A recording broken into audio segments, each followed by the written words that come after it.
Hey, I'm Rochelle. I'm the beauty and the comedic relief. And I'm Bridget, the brains of the operation. Come with us across Alberta where we show you some of the best people and places. There might be some mess-ups and dumb jokes along the way, but we promise it'll be a lot of fun. It's very hot out. Hi, everyone.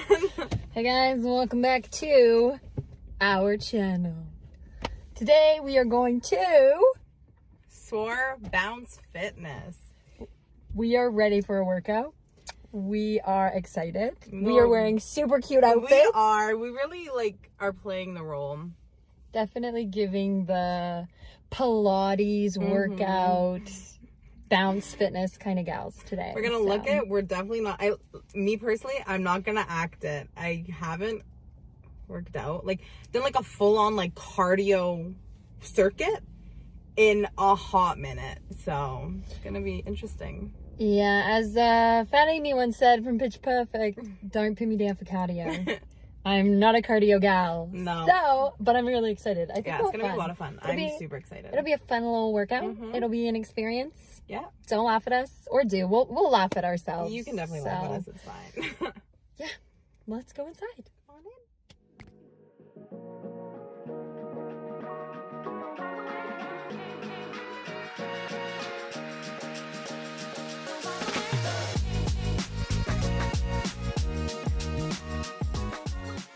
We're just going to show you around our space quickly. Come on.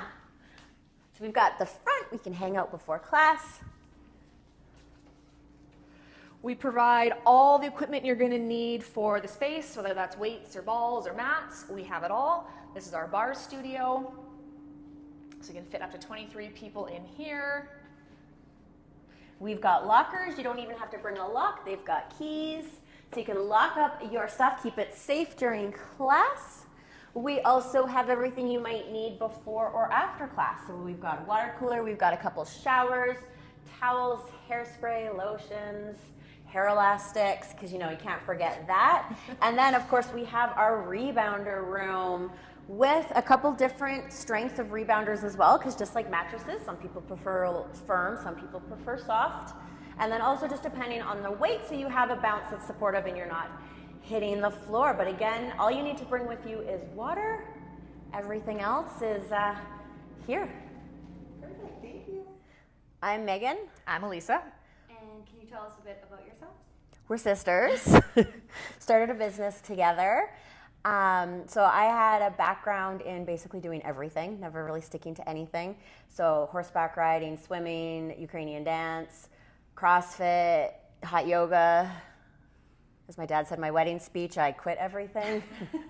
She was more committed. I did competitive gymnastics when I was younger, so I did that for years up till high school. And then I kind of just started enjoying kind of getting more into working out at that stage. I went to school and kind of I have a degree in nutrition, food science, but my minor in physical activity. So with that, I got my personal training certificate. So I did personal training for a few years. Enjoyed it, but kind of liked working with more people. Then kind of at that time wanted to get back into group fitness. And that's when this opportunity kind of came around. So we started as a bar studio, and bar didn't exist in Alberta at the time. It was fairly big in the States, but hadn't come to Canada. This was about 2012. And I had the opportunity to go visit her. She was living in Portland at the time. And we tried a bar class, fell in love with it, and was like, this is what Edmonton needs. This is what I feel like I've been missing. And I convinced her to move back to Edmonton, and we opened a bar studio. That was, 2012.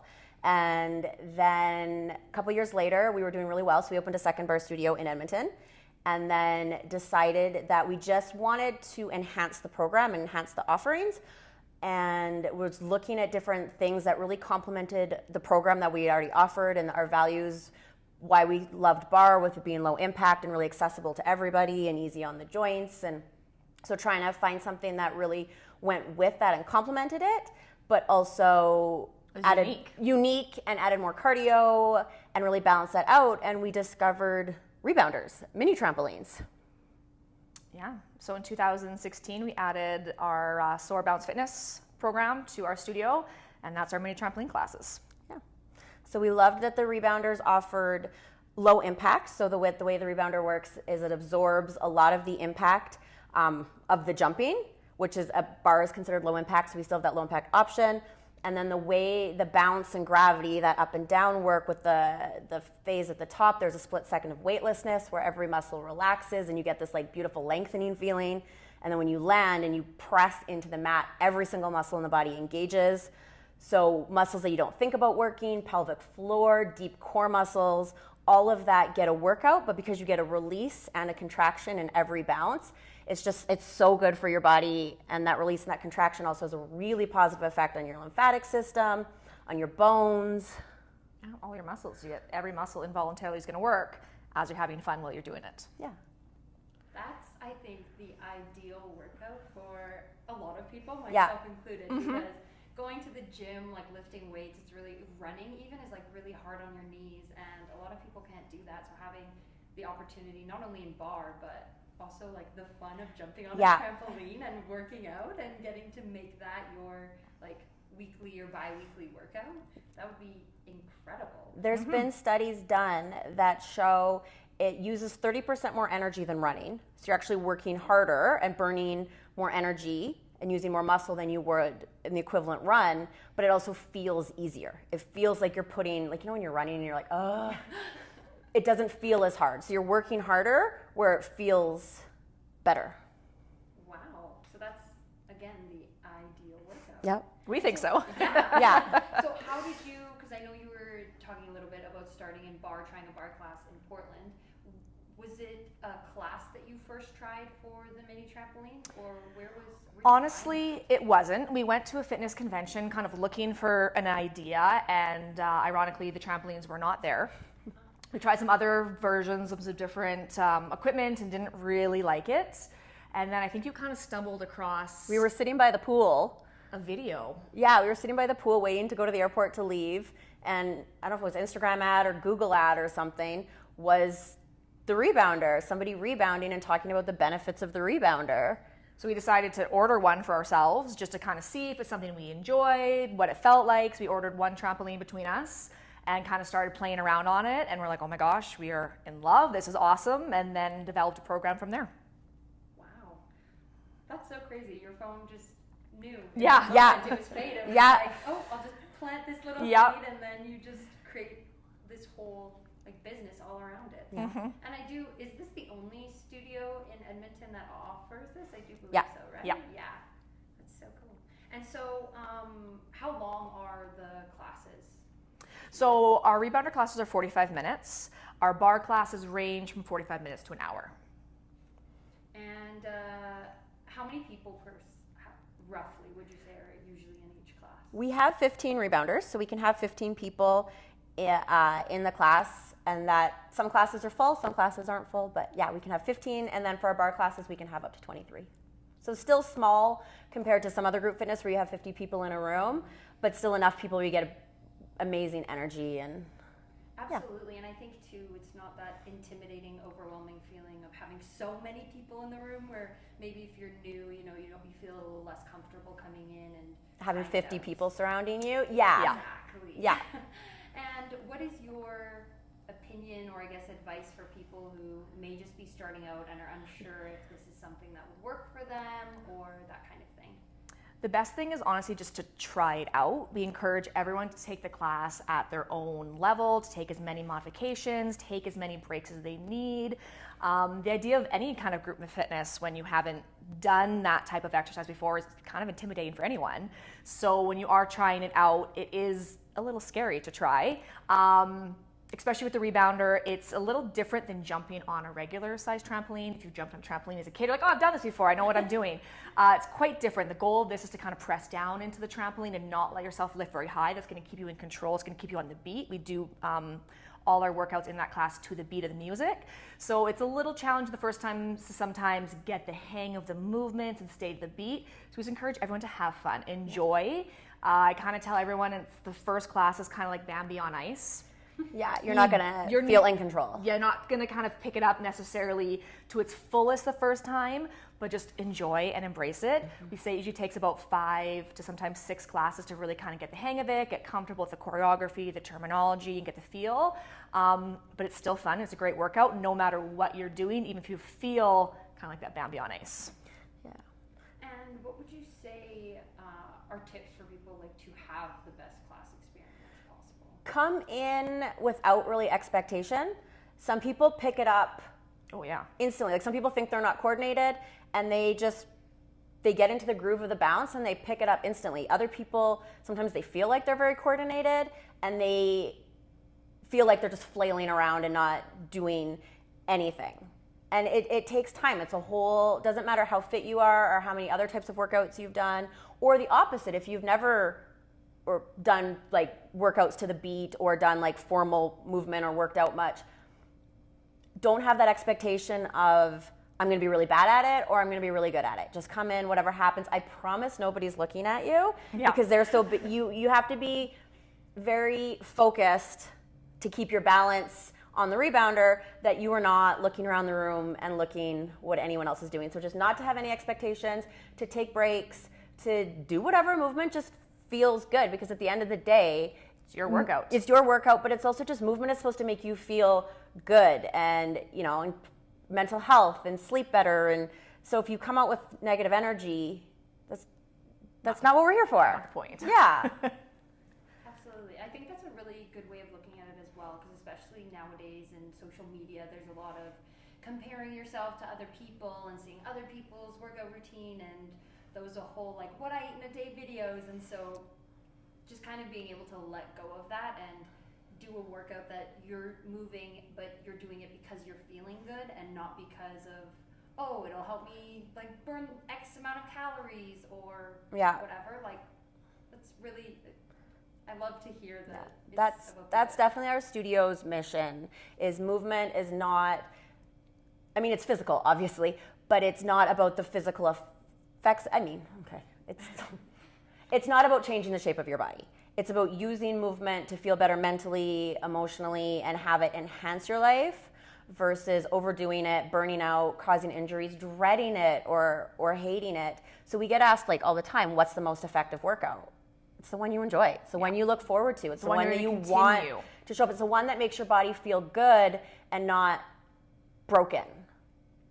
We don't do before and after photos. We don't talk about calories burnt in class because it doesn't matter. You could come to class and lay on the mat the entire time because you just weren't feeling like you had the energy to give, but leave feeling better because you were around your friends, the music was good, and maybe you just participated in the stretching or some of the big movements, and your body just feels better without putting like more stress on it. And some days you come and you want to just go hard and give it and see what you're capable of and feel good after and see how proud you are of what you did. And do you have advice for, because obviously in working out, there's actually in everything in life, you have good days where you're like, I am so good at this is amazing. And then you have days where you're like, I cannot do that again because that was so bad and I'm so embarrassed and sad. Do you have advice of how to kind of move past those awful days in order to get to the good ones? I think the biggest thing is just kind of take each day as it comes. If that happened one day, doesn't mean your next workout's going to be like that. It always kind of dwells in our mind. We're very good at kind of sometimes focusing more on the negatives than the positives. So just trying to show up the next time with kind of a fresh mind and a clean slate is kind of the best thing you can kind of try. Just get yourself in the door. The hardest thing is just showing up. Once you're in the door, the rest is easy. And then also, it doesn't, in the scheme of it, it doesn't matter. Like if you have a bad workout, who cares? Like your friends and your family, and that's what's important in a bad workout. And then also sometimes like, why was it bad? Maybe you just didn't have the energy or the mind space or the head space. Maybe you were really distracted with something going on. That's not the workout. That's something else. So maybe it wasn't bad because you felt you didn't give it your all because you were distracted. Maybe next time trying to leave it at the door if possible, or dealing with the external factors and using that to realize kind of what was going on. And so you've both spoken a lot about different types of fitness and kind of growing up in the environment, the athletic environment, I guess. What is it about fitness that you're so passionate about? Like, what drew you to what you do now? Just being able to enjoy movement. Like, I've always been active, but kind of the more, I'm going to call it mature I get, appreciating what movement and exercise does for my body, like helping me sleep, helping me reduce stress, being physically strong in the sense that it allows me to get through my daily tasks. So I'm not talking about being able to, bench press 300 pounds. That's not my goal. I have a 5-year-old daughter right now, so to be able to kind of like pick her up and carry her around. So that's kind of how I appreciate fitness, is being able to do my daily tasks and move her and carry her and pick her up. Have a baby on the way, so also be able to carry them around. That's what I want to do with fitness, is just use it to enhance my everyday life, and that's what I love about it. Yeah. For me, it's, as I said, I like to do everything. So I want to know that I have the confidence or the core strength to like take a surfing lesson if I go on holiday somewhere, or be able to climb to the top of Machu Picchu and have that experience, or to be able to just like say yes to those experiences and know that I might be bad at it, I might not be able to do it, but have the confidence to say yes, and then to be the aunt that gets in the bouncy castle with my nieces and nephews, or is running up and down the toboggan hill Up and with down them. the floor 500 times. Yeah. Yeah. Yeah, with little ones, you never get a break. No, you don't. Luckily, my outside job is just like teaching, and so it's get to work with them, get to see them be all cute and excited, and then I get to go home and they get Relax to a little home. bit. Yep. So you get that. Not much all the relaxing time. going on at I home. love aunt life. I love being an aunt. Yeah, you get the fun, and then you get to go home. Get fun and be done. Yeah. And so, was there, because again, a lot of fitness in your background, is there one class that you took or one activity that you tried that you had the absolute like most fun doing? Maybe it's not something you continue to do, but just in the moment, it was like the coolest. That's a good question. Or something like that. I mean, the one thing I do consistently outside of what we offer at the studio is horseback ride. That's my happy place for like mentally to escape and move, and I've gone back to. Yeah, I did do that that for once a years as week, well. yeah. I haven't done that recently. I'm trying to think if there's one to the fitness. We've tried everything. We've done yoga from Aerial yoga, yoga, silks. bungee workouts with harnesses and strapped to the ceiling, and they're all fantastic. Spin and CrossFit. Yeah. I've enjoyed them all, Yeah. but nothing that specifically. I think is for the me, one... it's being able to just try everything and enjoy it, and have just like the sense of, if I'm bad at it, who cares? Yeah. But to be able to do it, that's what I enjoy. Mm-hmm. And you're speaking of you both trying the classes. Do you like always do fitness classes and stuff together? We have. We don't. If we can. If we can. But like if I'm traveling with my husband, then Okay, yeah. of course. Not necessarily on a regular basis. Sometimes when we're teaching here, we get a little caught up in the classes here. Yeah. But if we do have a chance to do classes together and we're traveling together, we usually Yeah. get some classes in. Yeah. Gotcha. So then I'm assuming you're pretty close. Yeah. Yeah. And so how has your relationship been, just kind of going from just being like sisters and maybe teammates, or like seeing each other at family events, and then kind of outside of that and now like a business aspect and getting to work together? I mean, we're definitely close because we see each other every day. But it's honestly been fantastic. Like I know so many people say I could never work with my sister, but I couldn't imagine not having it with her. We're very different, and that's worked well for us. Yeah, we kind of complement each other in the way that we work, or the tasks that we're kind of the best at. And then what's great about it, since we are related, we don't tend to let a lot of negative feelings kind of hang in the air. We have had a few fights. I will admit that many times. But that kind of works for us because we kind of get it off our chest, and then we're able to kind of move on. Yeah. I don't think there's ever really been any hard feelings When in any family you events grow or anything. up like screaming at each other yeah. because she stole my socks or cut the hair on Barbie or whatever, Yeah. you can use that same energy at work when things don't work out. You can have that moment of and then it's over and you're done and you move on. Yeah. I'm sure our mom has heard some stories from both of Oh, us. sure. But The complaints, I'm sure, from yeah, the yeah. Mom's the middle one. Yeah. But it's because we're different in the types of tasks that we both excel at or do. It's complemented so well. And then having a person that you trust that much. So like if I go on holidays, I don't worry about the business at all, because like when your sister's in charge, you don't have to double think about what's happening, or if the person really cares as much. Like if you have a manager or a staff member, do they really care as much? Are they going to step up? When it's your sister, you know. Absolutely. Yeah, I have 3 sisters, so I can definitely see the dynamic of like, that would be so amazing because, you know, get to see your sister every day, get to kind of like hang out. It's almost like fun part of work, but then also sometimes you butt heads. Oh, for sure. Yeah. And again, I think in any relationship, no matter who it is, you're always going to butt heads. So at least it's like your sister, so that way you know that you'll come out stronger on the other side. Yeah. Yeah. We've been working together now for almost 10 years, so haven't killed each other yet. It's good. Those are good odds, I would And we still go on holidays together sometimes too. Yeah, so when we can, That's so nice. And so what would you say is the biggest misconception about your studio? that it's too hard, or that you have to be in shape to start, or in some cases with bar that it's too easy and it's not an effective workout. So we get a mix of people who, I'm too out of shape, I can't come, or people who see bar and they're like, well, that doesn't look hard. That doesn't look hard because it's small movements And body weight. Yeah. So those are kind of the two, or you have to be young, so it's, the biggest misconception is that it's not for everybody. And that's the thing that we really want to get across, is that it is for everybody.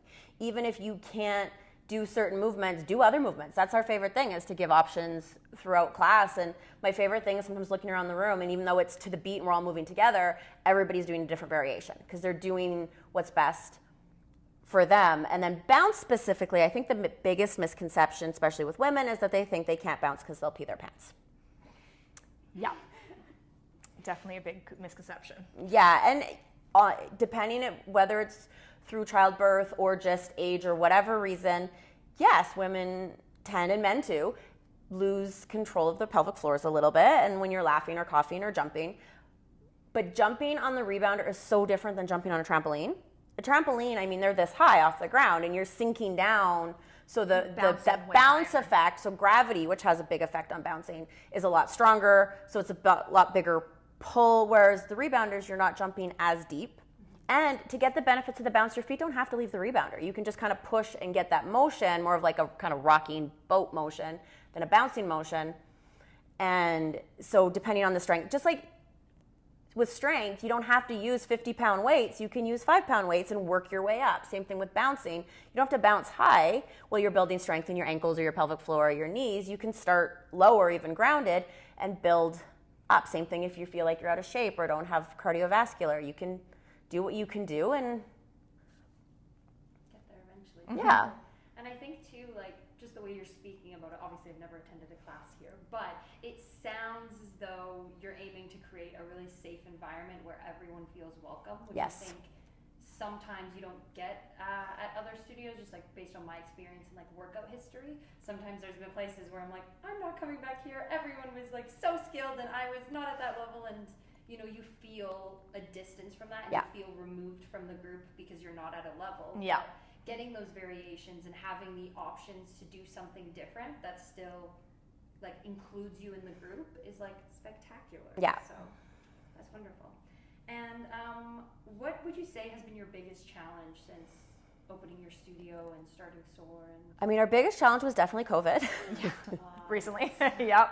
And still trying to rebuild from that. We're still not, and I don't think any group fitness studio in the city is. We're still not back where we were pre-COVID. So that's been like the biggest, brick in the wall challenge. Sort of pre-COVID, and if we pretend that didn't happen, it's just getting our message out there. The biggest struggle has been just getting our message out there. Yeah, try to kind of introduce bar and especially bounce to the community, because there is nothing really like bounce around our rebounders. And you're not seeing, like when you see celebrities on social media doing spin classes or doing HIIT classes or Barry's boot camp if they're in the States, it's not as well known. It's not as well known, yeah. So it's spreading that rebounder exists, and then that, hey, we're here. Yeah. And how did you, I guess, letting people know that you're here is still a challenge you're overcoming. But with COVID, how were you able to kind of come back from that? Because I think COVID was probably the worst thing ever for a lot of people.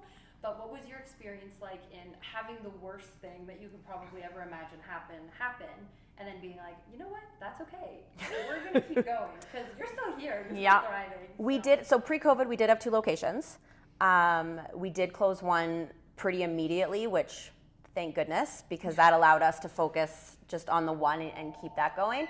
We also created, and it forced us to create an on-demand platform and so to be able to reach people from outside Edmonton, and when we were closed, to be able to, and we had talked about it for a long time, creating a bounce platform, and it just forced us to do that. So that's how we ended up being able to keep going and create that revenue while we were closed, and then we're still doing that now. Yeah, we still have online platform. That's awesome. It's crazy how everything can go online, like things you would never expect. Yeah. Like, it'll work on, like it won't work online, and then being in a situation where you're like, it's literally my only option, so I'm gonna try it. We got to do it, and we did it. We're like, okay, like this is the kind of the kick in the butt we needed to kind of get ourselves there, and we've continued with it. Yeah, we closed Monday noon for COVID, and Tuesday morning we were online offering Zoom classes. And then less than a year later, we had an entire on-demand platform built and steep learning curve running. We got there. Yeah. Oh, yeah. What would you say between that, like, because you said Monday night closed, Tuesday on Zoom. What was that overnight period? I think you were up all night. Yeah. Oh, yeah. And I think there was like 300 phone calls back and forth of, can you test this setting? Can you turn on this? Watch this. See if this is working. Yeah. How's this quality? Does this work? And because we're to the music, it wasn't just finding a mic, it was how to get the music and the mic to sync, so we weren't, and then have that sync with the picture, so we weren't moving up when we were saying down while the music was saying left. Yeah. And so trying to get all 3 of those things together, because if we're like, we're going to do it, we want it to be the same quality that people expect from us. And also, you couldn't order or buy anything, so you couldn't buy a webcam, you couldn't get cables, you couldn't. So it was, what do we have, and then what little tweaks on all the setting. Oh my gosh, I've watched so many YouTube videos. I was gonna say, I think you're up for a week and didn't sleep for weeks with trying to, each day we tried a different setting and tried something. And, yeah. And, because, okay, so, just hearing all the things you've done and the ability to like try out these classes and be like, oh, it's okay if I'm not good at it, and kind of adapting in the midst of COVID.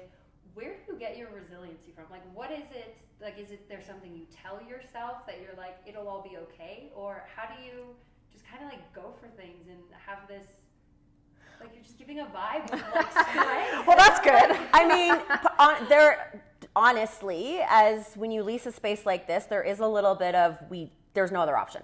We have to figure it out, because when you're in a lease, there's no just chucking the keys and walking away. So, or we're gone forever. And that just, we weren't willing to do that. So it was just a matter of, let's figure this out. And if it doesn't work, it doesn't work. Try something different maybe, but. We're both privileged in the sense that our husbands were like married and have jobs. And so where there were periods where it was a big struggle, we could put the money into the business.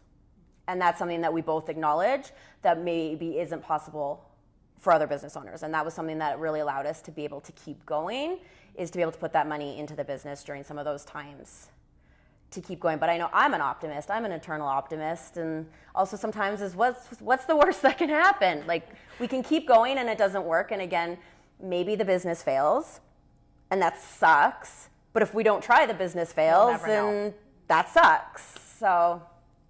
Absolutely. And what advice would you give maybe to like aspiring business owners? Be an optimist. Be an optimist. That's a good one. And so we talked about your biggest challenge. What would you say your biggest success has been thus far? Still being here? Yeah.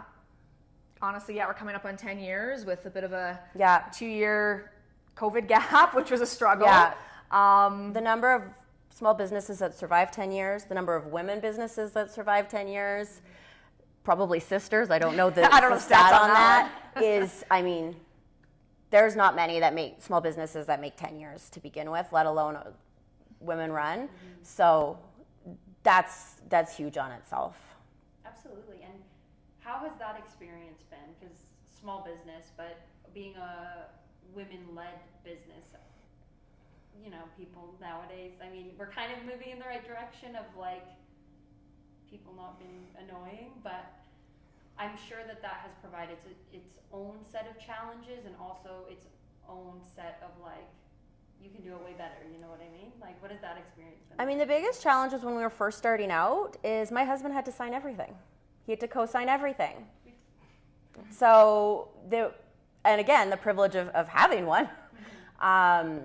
Whereas he's also a business owner, and I've never signed a single thing for his business. They don't even care if I exist, but he had to sign pretty much everything or be a part of that meeting. Once that, I think the biggest thing was just, before this I worked in construction and project management in construction. So I had to dealing with men and being, you know, a woman in my 20s, dealing with contractors. I learned pretty young. I also worked in customer service. So just, you got to just stand your ground and like be polite, but stand your ground and be firm.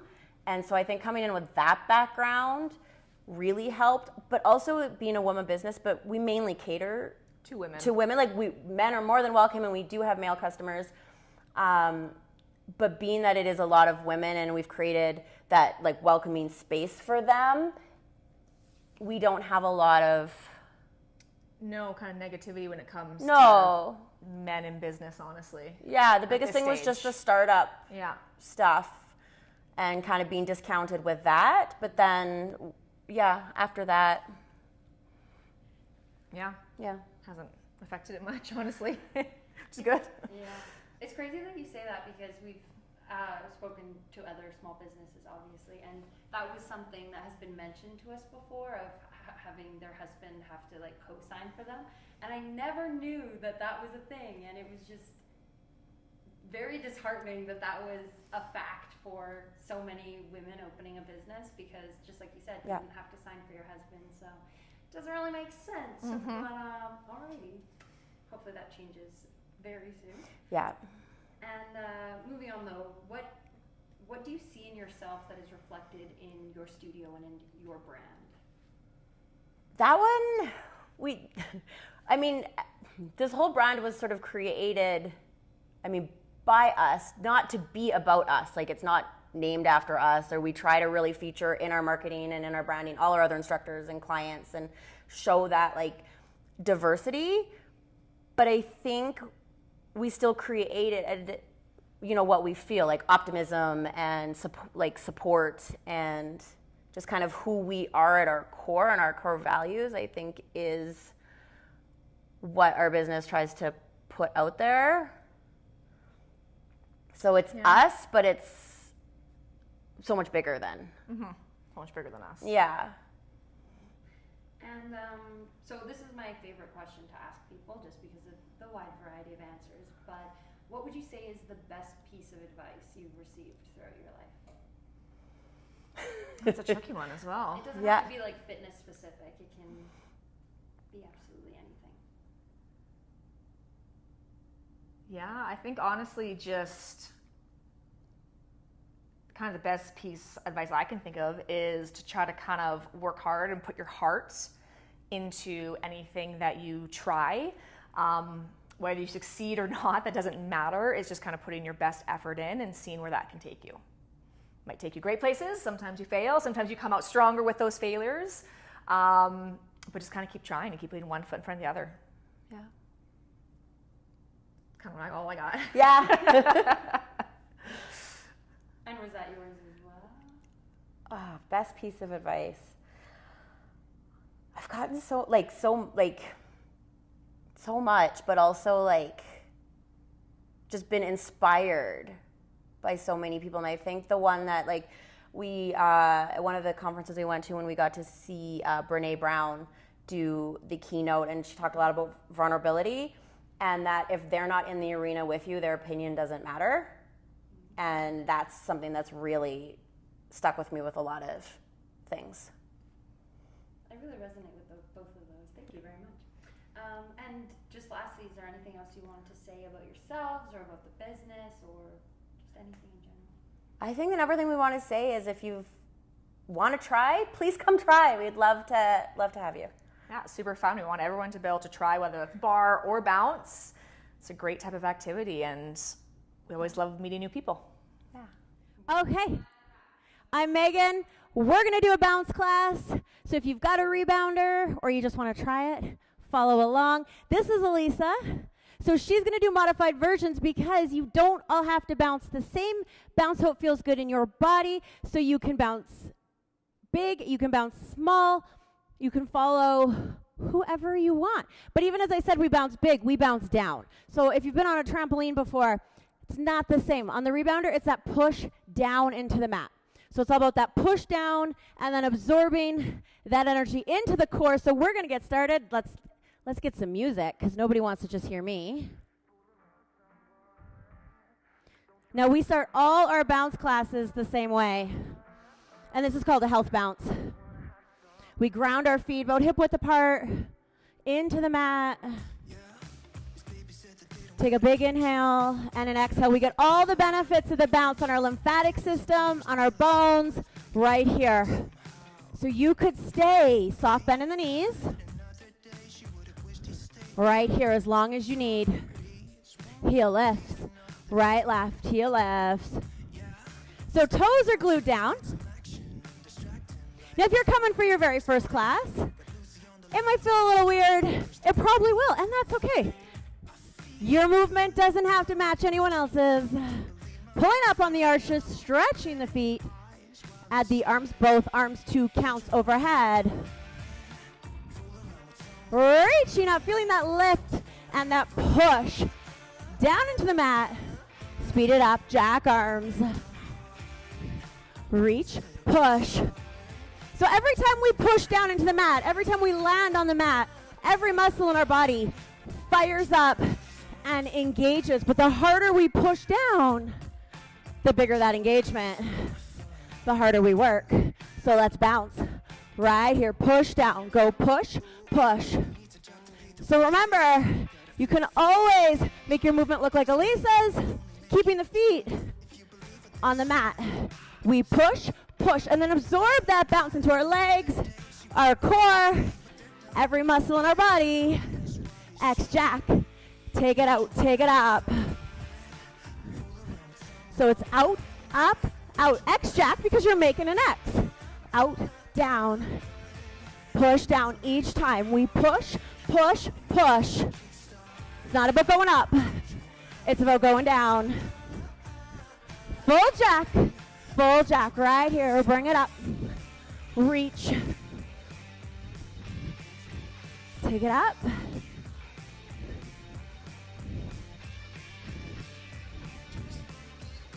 Squeezing those inner thighs together each time.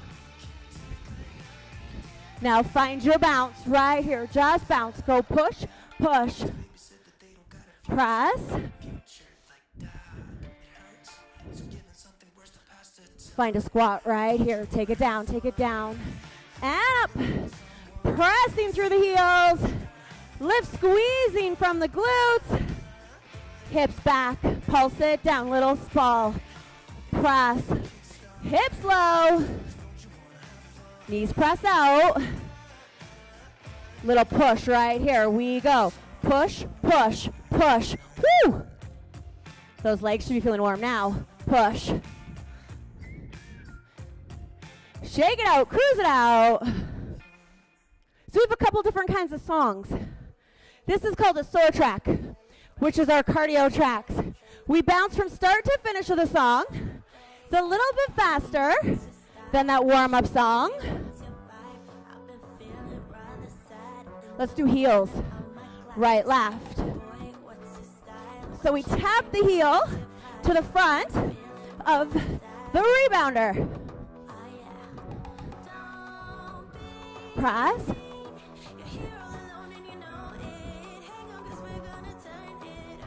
Keep going.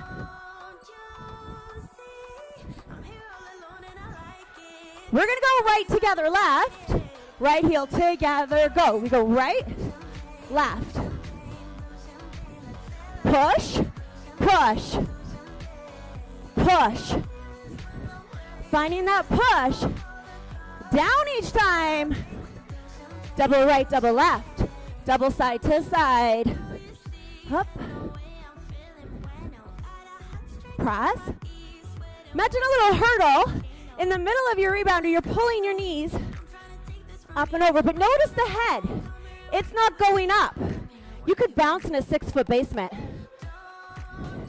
Up. Back to those heels. Right, left, let's go. We bounce to the beat. We move to the music. Right together, left. Up. Push. Now right, left, singles. Side, side, right, left. So hips stay to the front. Press. Pushing down. Let's go back to those heels. Right, left. Press. Right together, left.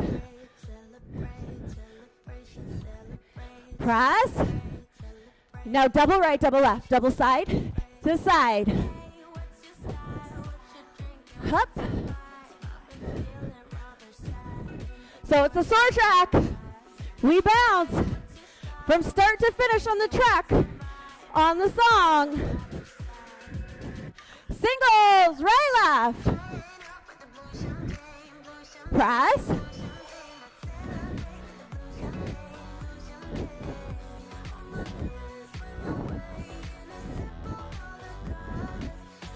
Four, three heels, right, left. You're getting it. Using the arms. Right together, left.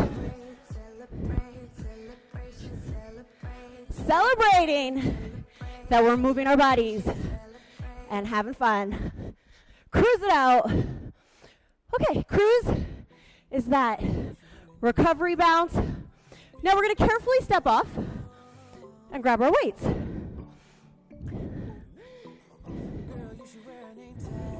So we do an arm track.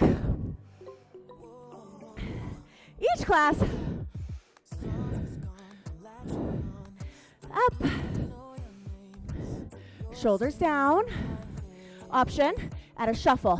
So that's that side to side. Shifting the weight, shuffling the weight from side to side. Up. Now we're going to do heels. Narrow shoulder press.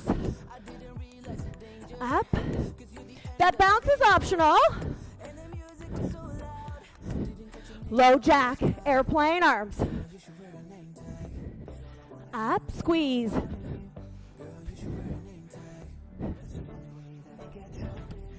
Take it up. Reach. Reaching those elbows higher. Kill the bounce. Triceps, pulse back. Press, press. Elbows high. So each and every class, full body work. Each and every bounce engages every muscle. But we take that time. Palms up, pulse up. And we target the upper body, the lower body, and the core throughout the class as well. Breathe. Slow the breath. Stay present in your breathing. When we feel overwhelmed, it's usually when we've disconnected. One lift, one squeeze from our body and our breath. Stay connected, stay present. Conscious, slower, deeper breaths. Squeeze. We're gonna go back to that shuffle bicep curl. Here we go. Don't let the momentum of the shuffle move the arms. Up. For 4, 3 heels, narrow shoulder press. up.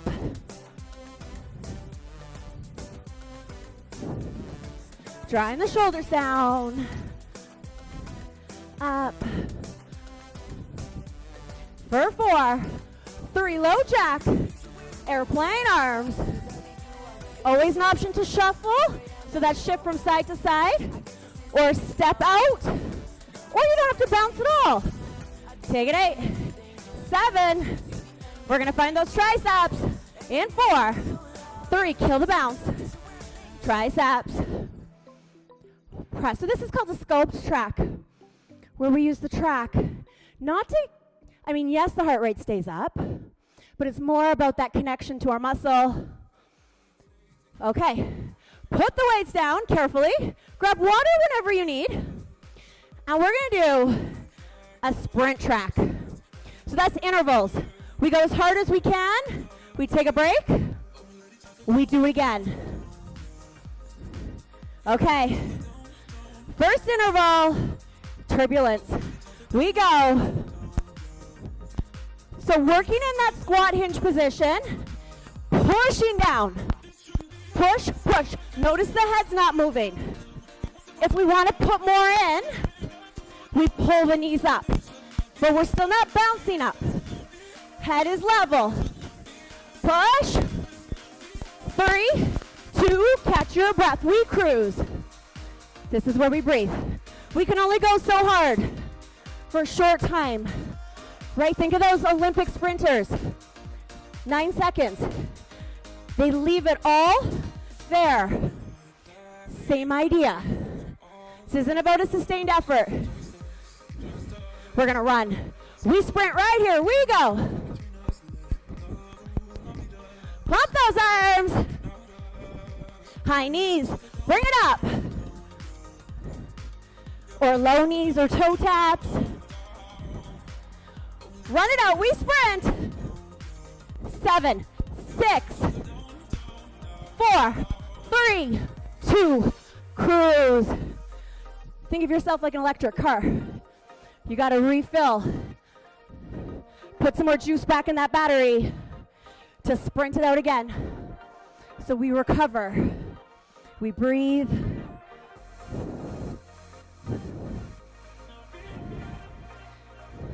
We're going back to that turbulence. Here we go. That turbulence is that push through the heels. Push. 8 more counts. 7, 6, 4, 3, 2, cruise. I'd rather see you come into the cruise a little early because you went so hard you had nothing left. Then get to the cruise and be like, I could keep going. I could do another minute of that. It's not a 5K run. It's a 100-meter sprint. Leave it there in those few seconds. Run it out. Now we're not karate chopping. We're running. High knees.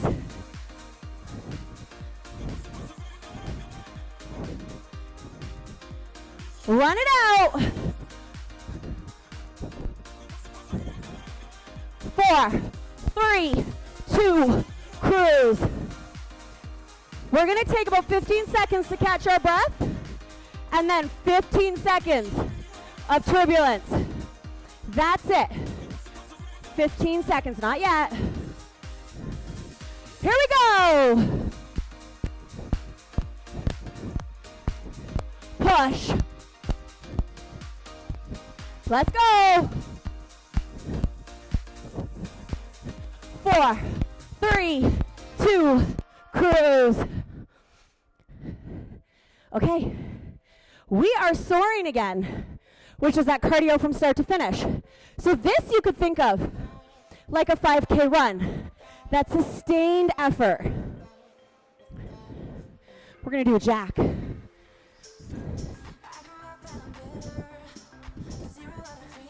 Now that jack can be smaller.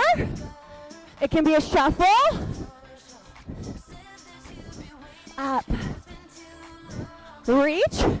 New movement. We board. Left, right, we board. So imagine you're strapped to a surfboard or a snowboard, and you're turning that board side to side.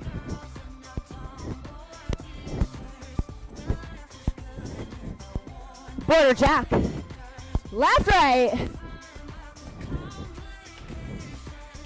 Let's hear it together. Full jack to the front. Up. Double border, double left. Up, turn the shoulders, but eyes straight ahead. Up. Maybe trying to drive the knees up a little higher on the second bounce.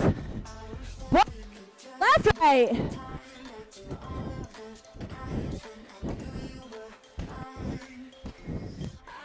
Full jack.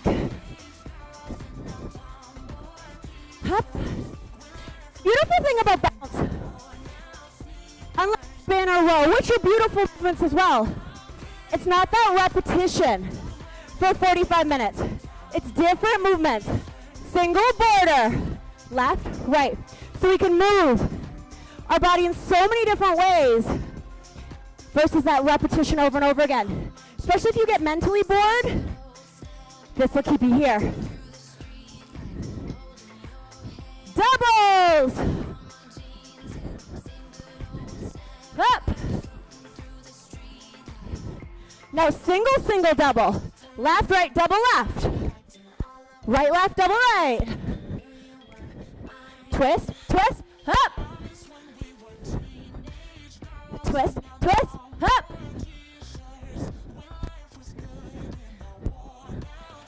Border jack. We're in the last 30 seconds of this song.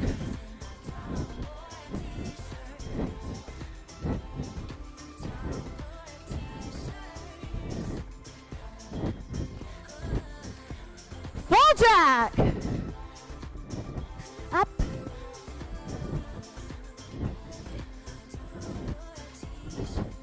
Ten seconds.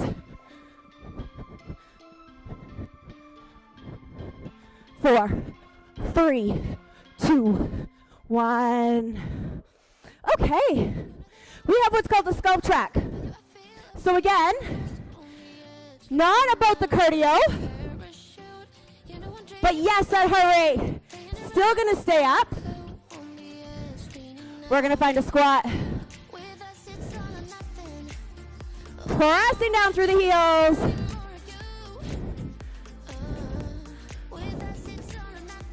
Take it down, squeeze up. We're gonna squat down, bounce in, take it down, up, down, up. Little pause, little pause. Take it down, up. Little pause. Now jackhammer. No, it's not called vibrator. It's jackhammer. Pushing down, trying to break that concrete. Ooh. We're gonna go to the squat crisscross this time. We go. Little pause in that squat. Down, up. Pulse your squat right here. Just pulse, press. Hip back and down. Weight in the heels. Weight in the heels. Take it, 8, 7. We're gonna step right foot onto the floor. Single squats. Take it down, up. Hip back. Pulse down right here. Really pushing through that right heel. Now left knee, tap the rebounder. We go. Staying in that squat. 4 more.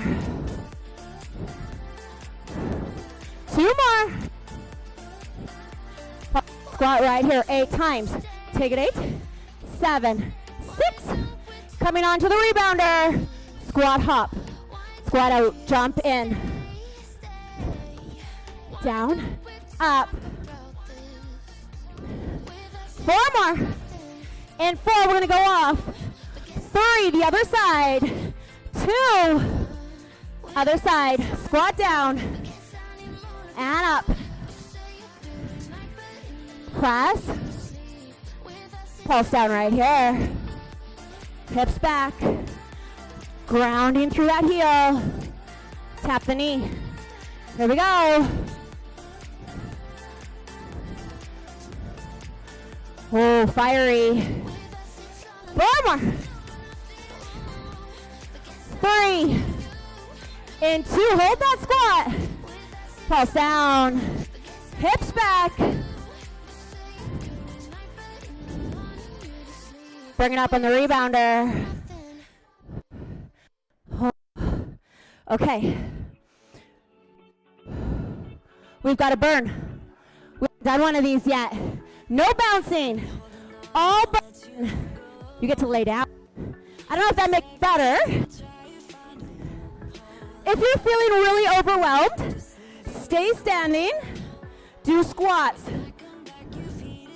Hips up, hips down, glute bridge. So heels on the frame. So this is a burn track. So most classes we do 3 burns. 1 for arms, 1 for core, 1 for lower body. Pulse up. And then some of our classes have 3 of those sprint tracks. That's our SOAR Bounce Fitness. And then our Sculpt and SOAR has 3 of those sculpt tracks. Up an inch, down an inch, small. So different class formats. Pulse up right here. We also have a beautiful Sunday class, SOAR Bounce Flow. A little bit slower, big, just that beautiful movement on a Sunday. Back to singles. Hips up, hips down right here. Take it up.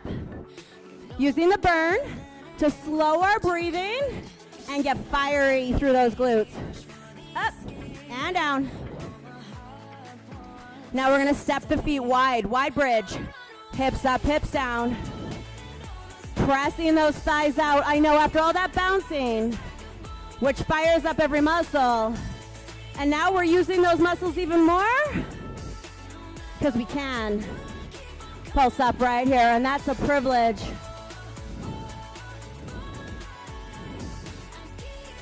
Grounding through the heels, up. Now this time, instead of up an inch, down an inch, we're gonna butterfly. Press the knees out.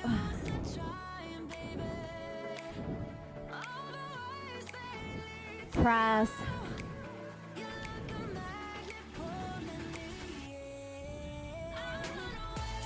Pulse it out. Pulsing that butterfly. Drawing the core in. Press. Back to singles. Hips up, hips down. And down. 4 more. Now we're going to cross the ankles, crisscross bridge. Hips up, hips down. Squeeze the inner thighs. Squeeze them up and down. And then we have 1 bounce track left. And then hopefully we'll see you in studio. Squeeze up and down. Pulse it up. Squeeze. Now if you want to try this one, you don't need a rebounder for this glute burn, this inner thigh burn. You can do this on the mat. In an inch, squeeze it harder, squeeze. Squeeze.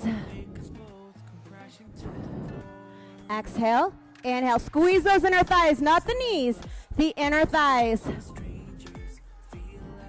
Now pulse that, squeeze. Squeeze.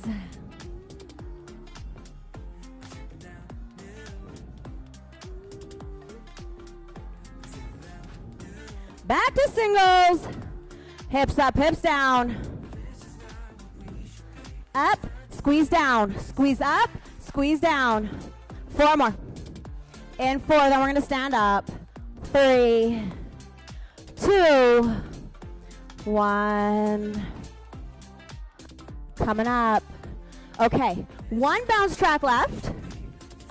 It's another SOAR from start to finish, and that's it.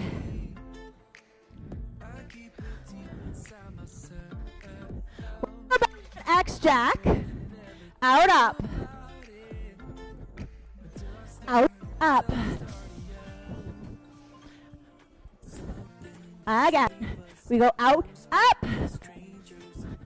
Now we're going to do an X jack cross crunch. So out, out, elbow to knee. Here you go. Other side. Up, out, crunch. Up, out, crunch.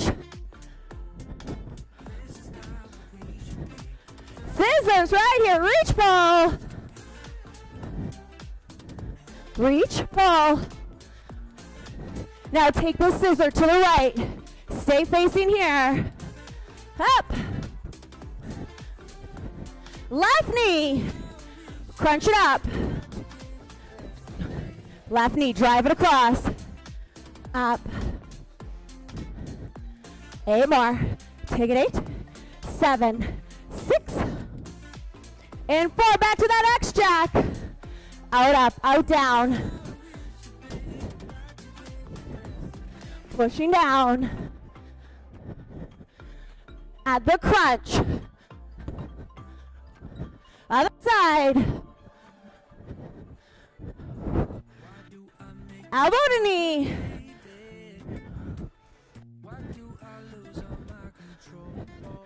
To the front. Scissor. Reach. Pushing down equal weight through both feet. To the left. We scissor. Up. Get that right knee ready. We crunch. Pull.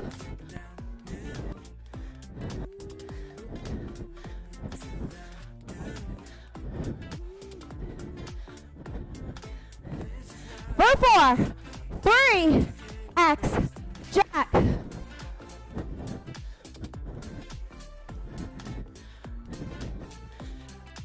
Add the crunch. Cross crunch.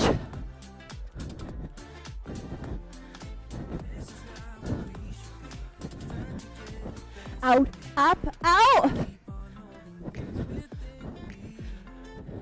To the front. We scissor. 15 seconds left. Reach. Till the music stops. Cruise it out. I'm going to put on one last song.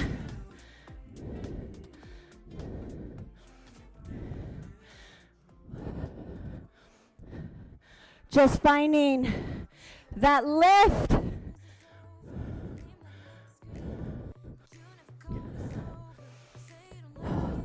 Taking deep breath in. So I said at the beginning, every time we push, it engages every muscle in the body. So now we're gonna lift. Feeling lighter at the top, like we're trying to pull ourselves to the sky. Because at the top, there's a split moment of weightlessness where everything lets go. And that's the moment I want you to be present in. We're gonna sort out. Here we go. That's any movement that makes your soul soar, that feels good mentally, physically, and emotionally. Don't worry about the beat. It can be high, it can be low, whatever that is. Don't push. Just let the gravity, let the bungee do the work. Find the beat. Just let go. Let gravity, let the bungee do the work. That feeling of riding your bike downhill. Effortless. Just like we're soaring, just like we're flying through the air. Heel lifts, right, left, jack arms. Reaching up. Pull yourself to the sky. Double front, double back, arms up. Letting go. Don't push. Let the movement move you. Because movement can feel like this. It doesn't always have to be hard and challenging. It can be restorative. It can just feel good and move through us however that is today. Find the beat, just bounce. Soft through the knees. One more time, we soar it out. Whatever that is.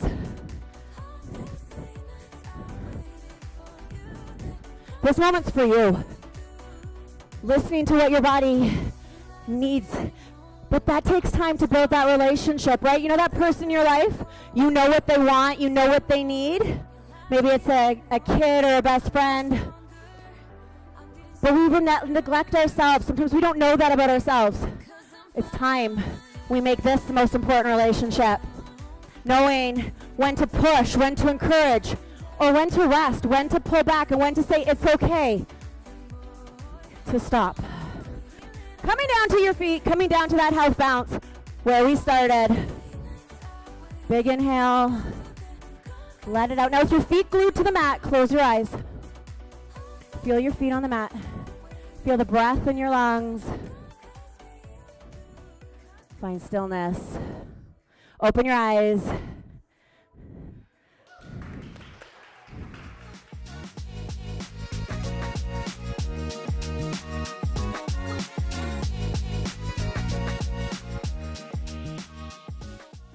Hey everyone! You guys can definitely tell how freaking greasy I look. We had a grad this morning, that's why we're wearing makeup for the record. Yeah, no, truly. I was like sweating and I'm like, I wish I would have taken this off. I really should have taken mine off too. But it was so much fun. If you are not a workout person, like Bridget and I, like we like working out, but we don't like going to like the gym and stuff like that. Like that's just not fun to us. This will be perfect for you. Like the girls in there, their energy is always upbeat. You have, as you saw, you have someone doing like the actual motions and you have someone doing the like modified versions, which was great. And I would switch on and off. And it was just nice. You always felt like it was like a little friend group. It was great. I had so much fun. I have like nothing but great things to say about that, and we will be coming back. Yeah, absolutely. That was so much fun. And there were times when, if you watch the whole thing, you'll see I like messed up or missed things. But I never felt, you know, when you're like in a situation with other people, whether that be like a group project or a workout class or something, and you're like messing up, and then you're like, oh my god, everyone like knows that I'm messing up. I never felt like that. It was always like, okay, I'm like a little lost, but let's get back. And then I got back, and like it was so much fun. I was smiling. I was working out and smiling. Yeah. Like, what? It's super fun. 10 out of 10 recommend. Very fun. Try it out. Everyone was so nice. Yeah. It was a lot of fun. It was a good workout. I feel like my lungs are refreshed. I feel like I could run a marathon right now. Like I'm ready to go. But it was fun, and yeah, 10 out of 10 recommended. Hey everyone. Hi. Look, I have a hat on. I never wear hats. She doesn't. I don't. I thought she was gonna start talking. I was today. I thought you were gonna start talking. Today we are at the Snow Valley Aerial Park. And if you don't know what an aerial park is, that's okay. You will see shortly. But just for a little preface, there are people walking by our car. Just for a little preface, for anyone who's in Edmonton and has been to Ropes Quest, that was like back in the day. Is it still in West Ed? I don't know. I haven't been to them in a while. Okay, well, Ropes Quest was like this park with like ropes and stuff. Like an aerial park. Like an aerial park. So I was going to compare it to that. It's like an obstacle course. That's what I would say. Like a tall obstacle course. So that's what we'll be at today. It's outside. It's like, oh, I thought it was right behind us. It's not. It's a little ways away. But it's a little hot today. We're in a heat wave right now. So we have our sunscreen. We have our bevs, our hats. We're thriving. Good. All right, let's go.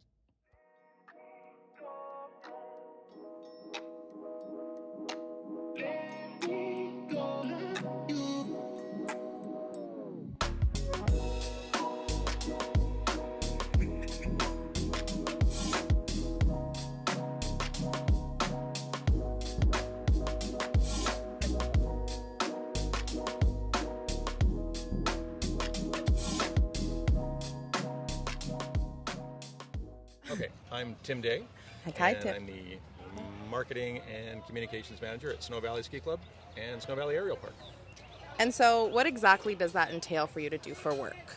For work, so my responsibilities including it's doing the marketing, which is sort of repetitive, but I mean it's also communicating what we're doing here, who we are, what's available for people to do, and it's telling people it's a great time to come down, right? Yeah. Any time of year, really. 100%. And so how long have you been working with Snow Valley? I've been here for 12 seasons. Oh, wow. Yeah. So, and actually with our management team, I probably have one of the least amount of time in. Really? Yeah, there's people here with 35 years, 30 years, 25 years. It's like, I still feel like it's new some days. So people usually come here and stay for a while. That's good. It's a great culture. It's a great place to work for sure. Yeah, so right now we're here. It's the middle of summer. It's a beautiful day. What kind of activities do you guys have here during the summer? So the summer, the number one attraction, I would say, is the Aerial Park Tower. Yeah. We built it in 2017. Okay. And it's over 120 challenges, varying from easy to kind of hard to really hard, like American Ninja. Yeah. And it's 15 meters high at its peak. There's a deck up top, and you're as safe as in your mother's arms with the harness. It's sort of a redundant. It's called a click it.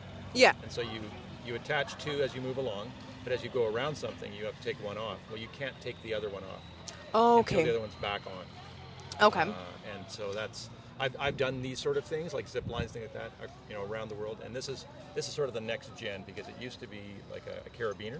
Okay. And they always said, they would say, don't take the second one off. Yeah. But invariably you'd be like, oh, I'm holding two in my hand. This isn't good. So this really is great. It makes it like, oh, I can't take it off. Oh, I still have one in my hand. So. Okay, yeah, so it's definitely like that extra safety Dummy feature. proof. And so is there anything else that you have available at the Yeah, parks? so we have a mining sluice. So it's a fun little thing that we got, I guess, 2 years ago. Sorry, the tower we've had since 2017. I think I said that. But yeah. It's been, evolving as we go as well. Yeah. So the sluice. So the sluice is a really neat thing. Waters come down. The sluice is actually the path that the water goes down. And you get a bag of rough. And you put it through a sieve, and you discover gems and things like that. Oh, that's so fun. Fossils, or crystals and things like that. And then Yeah. there's a guide that tells you where each one came from. Oh. And so they are actual crystals, and they are from the manufacturer that we get the supply from. Yeah. That's where they source. So there's one called Emerald Find, and they're all rough emeralds, but they're emeralds. So it's that's cool. so fun. Yeah, it's very cool. It's a neat little good fun. thing. Yeah, and then the last, not last, but we also have Target Golf. So again, sort of a pandemic, what do we do now? That we lost all our weddings. Yeah. 'Cause that's another thing we do, is we decided, well, why don't we just have a golf range thing? And so we just made up targets by ourselves, and we put them up the hill. Oh. And so it's irons only, but still, I mean, to get it up, so we have a marker at the 150-yard marker, but it's 75 feet high than your feet. So to get it to 150, it's like hitting almost like 225 yards. Oh so my you goodness. really got to muscle it up there. If you think you can get it up there, good for you. But all the targets are a little lower. Yeah. And there's stuff like we have a campsite, and then we have all little animals, and they're just fun things to do. So it's kind of a novelty thing, but it's also, hey, if you're just starting in golf, here's a fun thing just to swing a ball at. Yeah. But we've also had serious golfers come out and just try and tune themselves in and have some fun. So it's all about fun, and it's been pretty successful so far. So we're really happy with that. Yeah. And then the last is we have a food outlet called Creekside Eats. Okay. So just snack food, a few hot things like tacos and things like that, and then cool beverages available. It's licensed. And then, we have events going on all summer long in there. Oh, wow. Right? I honestly thought it was the aerial park. So, like, coming in when we were driving in, I saw all this stuff. I'm like, this is so cool. Like, I never would have expected all of it to be here. Yeah, no. We're sitting in the middle of the campground, and you're like, well, what else is there to do? Yeah. So and this campground's been around since 1961. Oh, really? Yep. And you know what? Full disclosure, before I started working here, I didn't know the place existed. Yeah. So, it's one of the hidden gem. 100%. Definitely is. I mean, when I was younger, we used to go camping, and you would need to, like, get set up, and then you need to take all the kids out and go and find something to do. So it's so nice that it's literally just like a couple minutes away. And you can go down the yeah. paths, right? The trails. And, you know, one year we did have someone doing sort of interpretive. Yeah. So, you know, hey, this is what this is. And of course, you know, there's the creek you can walk in. And you don't want to walk too far, but there's lots to do. Yeah. And so during the winter, is it just kind of snowboarding and skiing? Yeah. So the ski hill is one of the busier of the 4, and you know, that's another unique thing about Edmonton is that we have 4 ski areas. Yeah. And urban ski hills, but we're one of the busier ones. Our whole mantra is teach you how to ski and snowboard, and to sort of deep a little diver in that is really how to turn, and how to stop, and how to ride a lift, and then you're able to go to bigger and better and you know, more challenging terrain. Yeah. But this is the place to start for sure. And so back to the aerial park. Have you been on it? Oh, yeah. What's your favorite kind of obstacle? Favorite obstacle? Okay, there's 2. So the one where you sort of go back and forth, because I remember seeing that on American Ninja. Yes, I know exactly which one you're talking about. And then there's the, I'll just call it the drop of doom, but it's the free fall. Oh. And you literally you hook yourself up, and then you just step off. Yeah. Oh my goodness! Is that what he's doing right now? Yeah, oh my. So there's a bit of a free fall to make you go. Yeah. And then you're under control the rest of the way. So that's so and you know fun. What? I did it last year for the first time, and I was doing it with somebody else. And actually, it's much like a program like this. And they were like, okay, everyone's going to go do it. I'm ready to go do it, too. And we have Tim over here. And it was the first time I ever did it. And she goes, okay, 1, 2, 3. And I stepped off, and she stayed. I'm like, hey. Don't give me any ideas. Well, I'm going up there. So anyways, yeah. So I would say those are the favorite, just because they're, like, it's pretty thrilling. And the other ones, like the challenging challenges, for want of a better word. A lot of them are not just physical. Yeah. They're like, how do I get across? Yeah, you kind of need to like mentally think about them. So that's what you're doing. You're just going across. Yeah. And I think it's like 12 meters or something. But some of them are just like, what? And then don't forget, you got to get your safety line across it too. Yeah. So yeah, they're all fun. The really hard ones, I would say, are the ones that really use upper body strength. Okay. So I fail at those. Yeah. Yeah. I'm not even gonna try them. So, but I mean, there's other ones that you got to kind of use all 4 hands. Feet. Yeah. Go. Yeah, but it's great because you can, if you just like one, you just keep going. Right? It's not like someone's round like and behind around. you going, hurry up. Yeah. No, it's good. It's honestly a lot bigger than I was expecting it to be. There's a lot of different obstacles. And it's plug and play. So we were in 2017. We were looking at this. We were saying like, let's get one that you travel along, and once you're done, you get off. Right? Yeah. That's kind of the traditional linear style. Yeah. We were at a conference, and I say we as in like the sort of the management team. It's called the Canada West Ski Area Spring Conference. So it's all properties of ski areas from Whistler to us to Saskatchewan, Manitoba. And this model was there, and we're like, what's that? And it was super cost efficient. Yeah. And we only had to put in 18 pilings. Like that's the only sort of disturbing the land. As it were. And because we had the campground here anyway. It was sort of disturbed ground, and being in the river valley, they're pretty picky about what gets built. Right? Yeah. So they said, okay, well that makes perfect sense. And we can add to it. We can trade with other products of the same to like, would you guys like the boxes to walk through? Yeah. Well, what do you got? I got this. Okay, let's trade. My goodness. Yeah, it's literally like that. They have other plugins where they can actually add a level. Okay. Yeah. And have a slide all the way down. That would be fun. Right? So we're just, having a look at that. Other things like a big swing, that sort of stuff. So we thought, we should go over the creek. Oh, that would be nice. But yeah, so it's very dynamic for the person doing it. Yeah. And it's kind of dynamic for the owner operator too, because you can say, no one's using this one because it's so hard. Yeah. Maybe switch it out or whatever. Yeah. It's great that way. And so, is this for all age ranges? Yeah, it's only a height thing. Yeah. So it's really challenging if you're a short person. It's 125 centimeters. Okay. To I'm 140 good. centimeters. Okay. We ask that you go on the lower level, like the ground level. Yeah. Still lots of challenges. Yeah. But the safety line's a little lower. Yeah.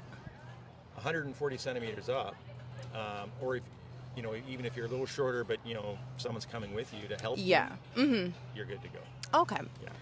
And is there an obstacle that is rarely complete, or like it's I think we got rid of it. What was it? It was basically cannonballs. So it was a string of balls. Yeah. That you had to grip, and then go to the next one, go to the next one, and that was it. Oh my goodness! You're saying that was it? That's so hard. Yeah, right? So there's like 12 in a row, and you're looking and going, is there another way out? Yeah. Because Let me turn around. Yeah. No kidding. That was one of the hardest ones. I don't think it's there anymore, to tell you the truth. I think we did. There were the big red balls are now that you sort of Yeah, those ones look hard to do. And so how many months are you guys like operating for your summer season? So our summer is about 5 months. Okay. So June 1 till the end of, I guess exactly. June 1 till the end of September. Okay. And then it's a month to 6 weeks on either end to flip to the next one. Okay, So for the month of October, we're flipping over to winter. We're putting the lodge back together as a ski lodge as opposed to a banquet area. And then, of course, snowmaking starts early November, and we start going by mid-November. Okay. With no real date, weather dependent, that sort of 100%, thing. yeah. But we have to make the snow to open, for sure. Yeah. And then, at the midway through to the end of March, shut it up. Start again. And so how long does it take like an average person to do the whole obstacle course? I'm going to say, an average person? Yeah, like just anyone. Okay. Yeah. Not like super strong. Yeah. To do everything, I'd say 3, maybe 4 hours. Okay. When we bought it, we used to have a 3-hour ticket. And that was your entire, just go do what you want. Most people bailed after an hour and a half, an hour, 2 hours. Yeah. So we made our ticket 2 hours. Because that way, I mean, sort of to, leave them wanting more, but realistic, that's how long you're going to really be. Yeah. Even someone who's crazy super fit, it would take them 2 hours, 2.5 hours. Oh, wow. And really motoring. Yeah. You have 120 different challenges. Oh, my goodness. You got to go. And so you were talking about your tickets and everything. How much are they? And are there packages for family? Well, there's no specific family ticket. It's really just, are you this tall or are you that tall? Okay, yeah. So, and it's weekday versus weekend. And then we also have sort of a twilight ticket. Oh my goodness. And so the twilight ticket, and twilight is because we close at 10. Yeah. And being where we are, it's not dark. Yeah. It's like 2/3 the price. So I think it's $27, $29. Yeah. Correct me if I'm wrong. It's on the website. And the weekday tickets are about 10 or 15% less than the weekend. Okay, yeah. But I think it's 40. I want to say 47 for 140 centimeter tall people and higher. Yeah. On the weekend. Okay. And it's super busy. We've been really fortunate. Yeah. That it's kind of caught on, but I still run into people where are you guys? What? A tower? Well, yeah, because you're kind of in the middle of nowhere, and so we're in the middle of the city, and I don't see the city anymore. Yeah, so, exactly. Yeah, I know. That's the beauty to me of the whole River Valley system. Yeah. Yeah, it's been really great having this, so we're pretty happy. Yeah, and so do you do anything outside of work? Yeah. So I do running myself, which is great to have the River Valley. Yeah. I'm just recovering from injury, and my wife would say, "Of course you're injured. You went running." What else do I do? I ski a little bit. I won't. It's hard to call myself a skier, but yeah, I like to ski in the winter. What else in the summer? Just being outdoors is good fun, like walking the dog in the off-leash parks. My wife and I, our kids are grown, but we have my older son and his wife are moving back from Montreal, so we're pretty pumped about that. So that and then the younger one, he's working crazy hours, so 5 days on, 5 days off, one set day, one set night. I'm just like, Yeah. I don't know how you do that. But you're 25, you can handle it. Yeah, he's still young. He's got right? it. So it's been good that way. But yeah, you know what? I wouldn't call myself a guitar player, but I have a guitar. For decoration. Yeah, not in a band or anything like that. I like sports, so that kind of thing. Like listening to music, that sort of thing. So yeah. So you mentioned you have a dog, and I I'm do. a big dog person. What kind of dog do you have? So Stella is a combination Chihuahua, Jack Russell.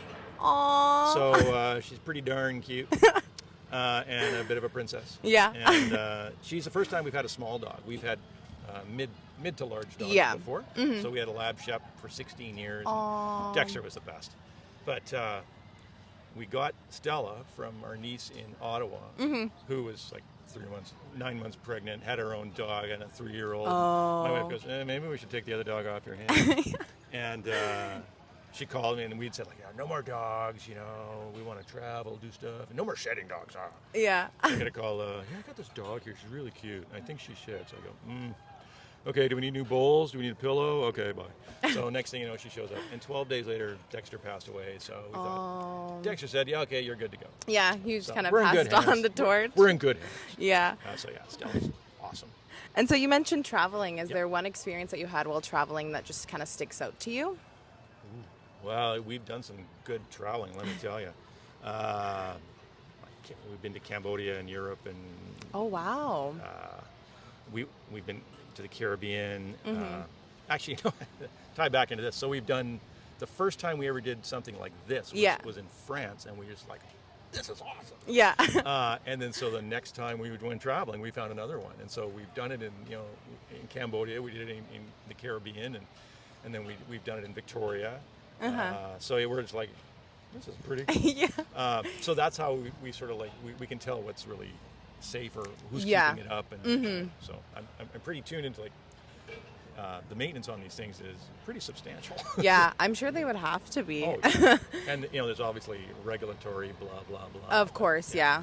Yeah, I guess the standout, one of the cool things traveling was actually here in Alberta. We rented a motorhome during the COVID and sort of self-contained traveling. We went nice. North, and we went all the way up to Peace River, and then on the way back we hit Cache Creek. In between there, I guess it was Cache Creek that we stayed in the, I can't remember the provincial park. It's just outside Cache Creek. It was so beautiful, and it was part of an old trading post that's in there, and it was just an amazing experience. It was great. Alberta is beautiful. I would love to take a motorhome and I'd never just been travel. down that Highway 40. Yeah. And I'm just like, where has this been? Clearly I'm out of touch. So No, yeah. So yeah, and then I guess Waterton as well. Because the next year we went south. Oh, that's nice. Yeah. Oh yeah. And so, kind of coming back to this, what hours are you guys open? So right now it's Thursday, Friday, Saturday, Sunday. Thursday, Friday 5 to 9. Saturday, Sunday 9 to 9. Okay. And once July 1st hits, it's 9 to 10 every day. Oh. Monday to Sunday until after the long weekend. And then we sort of revert back to the June hours for the rest of September. Yeah. We'll book groups in, like school groups and corporate groups. Yeah. Anytime. Usually like in the Monday, Tuesday, Wednesday. And then they'll still come during the day on Thursday and Friday. Yeah. So it just keeps it rolling. So we've been taking groups in since like that first week of June, which was like May 28th or something. Yeah. Right on through. So. And so you mentioned this before with COVID. How was that, dealing with all of horrible that? Yeah. So it hit us, I guess. So the big shutdown for us was March 15th.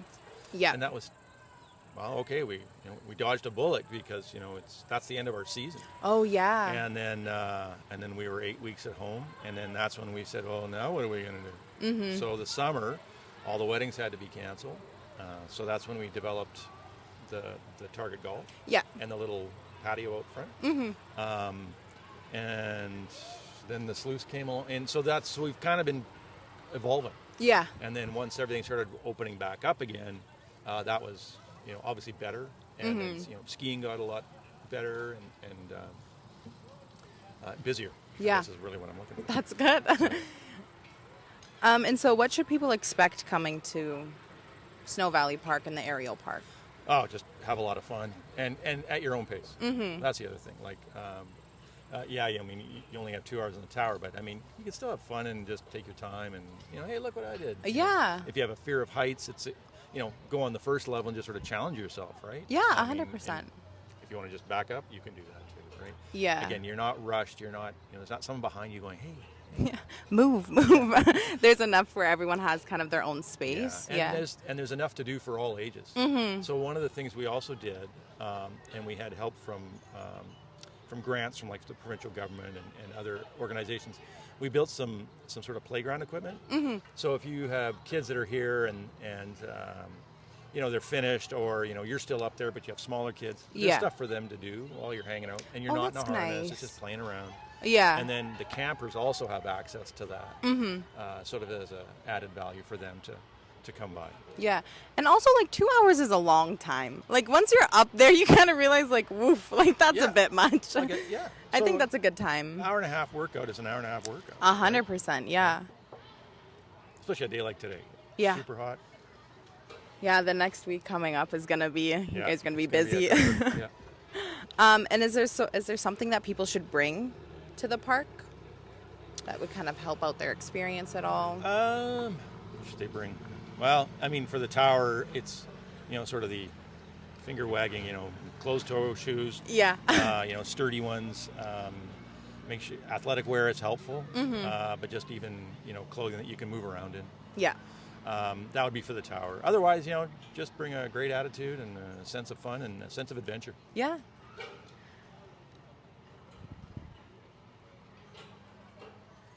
And so you kind of mentioned like shifting into the kind of winter month versus your summer month. What does that look like?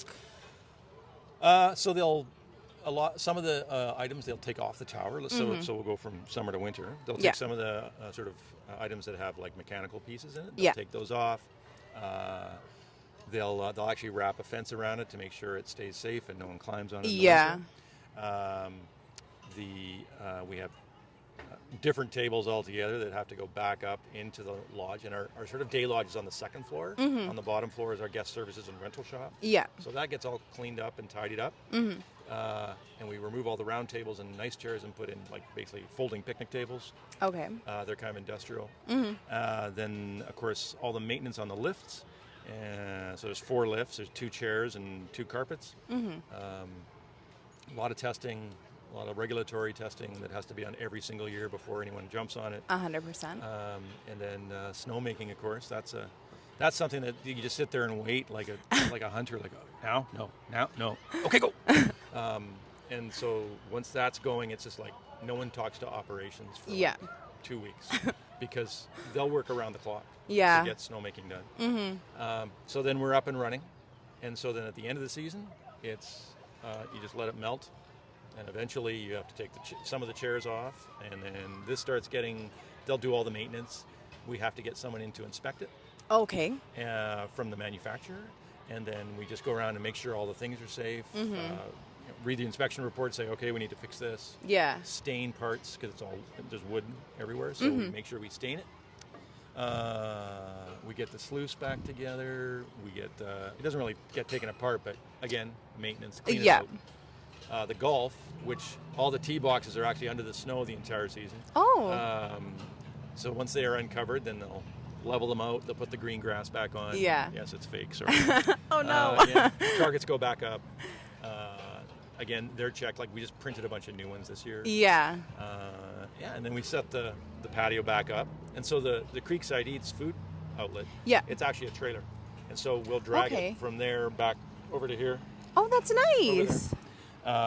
And then we can do sort of mini events in here, and so it's all I guess I'm missing parts because it's sort of it's the end of April, I guess. Yeah. Blah, blah, blah, so it's kind of like autopilot. You just kind of don't remember it. Yeah. If I read it, I'm like, oh wow, we do a lot. Yeah. So. I mean, personally, like, I'm kind of iffy about heights. And so I appreciate the fact that you guys take such detail on, like, making sure that everything is always up to date and up to code. Like, so if you fall, yeah, you're falling 5 feet. Perfect. And then you'll probably like go, and then you're like, oh, I'm Yeah. still okay. Some guy will throw you, sort of a little trolley. Okay, on top of the safety thing. Mm-hmm. You hook a little D-ring onto your hook. Yeah. You pull a rope, like block and tackle, so you can pull yourself up pretty easily. Yeah. And then he'll pull you back. Oh, perfect. And then you're on your way. Kind of takes some that's the moment. That's the rescue process. Yeah. Other than that, like if you were, let's say you injured yourself, okay, they can rescue you, pull you back out, and then get you on the walkway. Okay. And then you can either walk your way around, and then we also have high-level rescue if that's really required. So we have people trained on high-level rescue. And so, have you ever needed to use someone who was trained in high-level rescue? No. Okay, but that's we good. have had we train for it. So yeah. You kind of just need to everyone train. has to be the dummy once. So. Yeah. Oh, that's fun. Yeah. Oh, and we do it on the chair too. The chair rescue. That's always. So my first day of work here, 12 years ago, they said, "Oh, we're doing chair rescue." I go, "Okay." So get on the chair. All right. So then they stop the chair halfway up the hill, and I'm like, "What are we doing?" Oh, now we have to get out. So oh my goodness. the rescuers go through a process of throwing a line over and then telling you, they're yelling instructions to you. Yeah. And then you get on this, what they call a Swiss seat, and you have to have faith that they're holding on.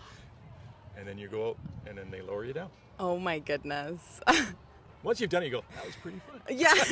Once you're on the ground, you're like, right, oh, that's okay, cool. I'm not scared anymore because I'm on the ground. And so is there anything else you'd like people to know about this area? Snow About Valley? the area? Yeah. It's amazing. It's beautiful. This season, we do have construction on the bridge as part of the Terwilliger exit. Yeah. Ignore it. Just come under the bridge. Come on in. We're open. Yeah. And so we're happy to have people and make sure they have a good time. And sorry, I just have one more question about these, your campsites. How many do you hold? There's 77. No, now there's 72. We're in the midst of constructing 3 sort of comfort camping. Okay. Domes. Ooh. Yeah. So they're like 8 meters across, 4 meters tall. Yeah. They'll have like a queen size bed, a little sitting area. Oh, that's maybe a little nice. coffee nook. There's no running water, so we have washrooms and with free showers and stuff like that. Like over there, plus the main building over here has it. So to service all the campers, but it's got a window that faces the creek, so it's really quite nice. So we hope to have those up and running this summer. Oh, that would be nice. And is it just for RVs, or is it also like tents available? It's for tenting, RVs, big, small trailers. We've had them all. So like half of it, before the tower, it was basically half tenting, so no service, and then half power. Yeah. The upgrades that we've done are primarily with the facility, like the washrooms and things like that. We haven't really upgraded the sites. So when you have a power site, there's 15 amp power and that's about it, which knowing RVs today, that's pretty limited. Yeah. But most people stay for like 3-4 days. That's about it. Yeah. Or, not even that. Anyways, because, for instance, if you have a rental, you'll pick it up, and if you're from out of town, they might say, we'll go to Rainbow Valley and get a site for the night and figure out how everything works. So if anything goes wrong, you can drive back. Yeah. Or they'll come here knowing everything and just stop here and then head to the mountains. Yeah. So it's a good jumping off point. Yeah.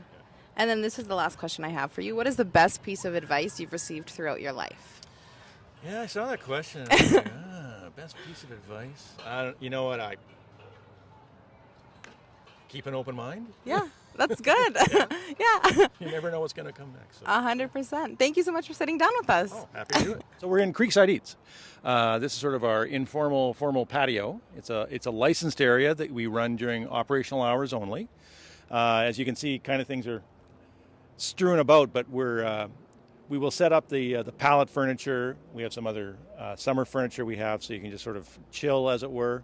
It's great if you're just walking by using the trails. A lot of walkers come through here. But also groups tend to, migrate out here. Weddings tend to migrate out in between ceremony and the dinner. But we have a menu of hot snacks and cool drinks and ice cream and things like that. And during the year, during July and August, we'll have events pretty much every day during the weekdays. So like Mondays is going to be game night, and so we're going to have 3 sets of cornhole, and which was funny enough on ESPN2 the other day. This will not be sanctioned games, sorry. So then Tuesdays, ourselves and the Edmonton Public Library have teamed up. We're calling it Sounds of the Valley, Poetry and Music. And they're going to provide musicians and poets. And around 7 o'clock every Tuesday, everyone's going to do a set. It's a really, really great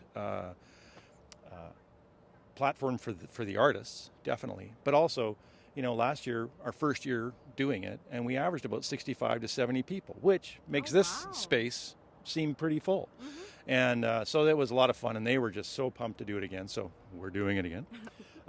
Wednesdays, we're calling it Wacky Wednesday, because you can reach into a bag and pull out a golf ball with your discount at the Target Golf, which is just over there. And it's, the buckets are $12 each, but you get at least 25% off whatever you pull. And then Thursdays is Thirsty Thursday. That's back up on the tower. So we'll have a craft brewer come, and he'll do tastings at the top of the tower, and then we'll be selling their product up there as well. And it'll be much easier for people to get down. Absolutely. They can take they'll take the stairs. They'll be fine. And then Fridays is Food Bank Friday, and Snow Valley has always supported the food bank. During the winter, we've given we used to give food, but because of COVID, we started just taking $2 off each ticket. So last year we gave almost $19,000 to the food bank over the entire season, and so we're continuing it. I don't think we'll have the same volume, but at least we'll be able to collect some food over the summer, and then $1 with every bucket on Fridays will go to them as a cash donation. Yeah. That's really nice. Yeah, so that's kind of the weekday, and then the weekends will just be flat out. I mean, it's just, the River Valley's busy anyway, so it's people are here, right? So it just makes for a nice outing. Yeah, it's a good day. It's really nice to hear like all the different events and everything, because it sounds like Snow Valley is very like community oriented and like getting local like poets and musicians and donating to the food. Well, you know what I mean. As a not-for-profit, we try and give back to the community. We have what we call our community initiatives program. That's a winter program that we've always had, and we're starting to bring it in for the summer as well. But in the winter, we'll bring in new Canadians and disadvantaged youth, and we'll provide them with lift tickets, rentals, and a lesson. Oh, wow. And just introduce them to sliding on snow, whether it's snowboard or skiing. And there's lots of other programs that'll bring people here, which is really nice. Again, we're fairly local. We're easy to get to. There's free parking. Like it's, if the lights are on, people know we're open.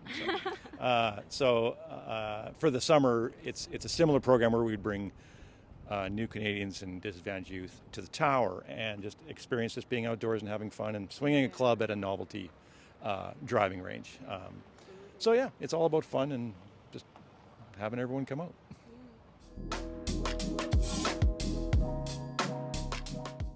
Okay, Bridget, are you ready to go? I am. This is a lot higher than I thought it was. I know. Okay. Which way are you going? Down? Do people usually go over this or in No, it? you want to go In in it. it. I feel like you picked the hardest one. Just come back out. You just come back the way you came. Oh my god. I feel like a kid in those, do you remember like kids quarters? Yes.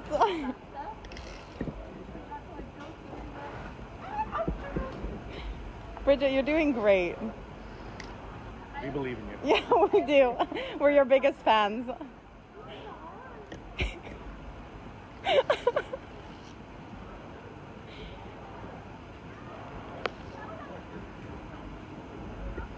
I'm laughing right now, but I'm next and I'm so scared.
Let there be sound.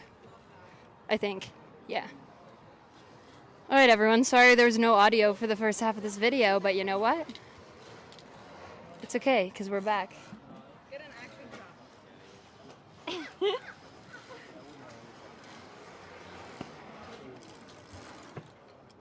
Wow. I'm Killing not it. coming with Relin. I'm so scared. Teeter-totters are fun. I can go straight and then I'll come back with the teeter-totter. There you go. How about that? Extreme. These are hard. This would be such a cute photo op. Wow.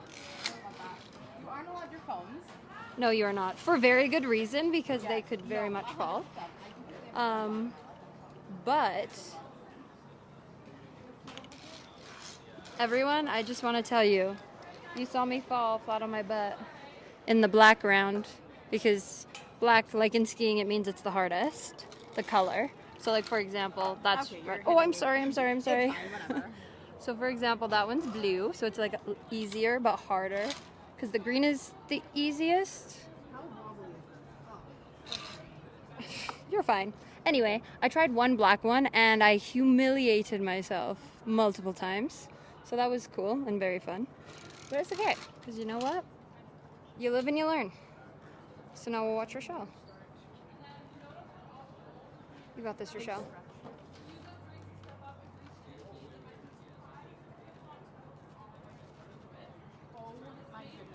This one is so scary. You got this, you got this, you got this. She's got this. Ooh. It looks less high than it is on camera. I swear she's farther than you think she is right now, off the ground.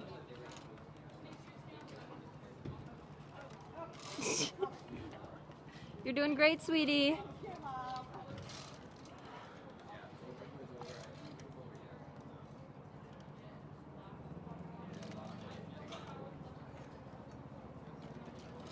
You're doing so good.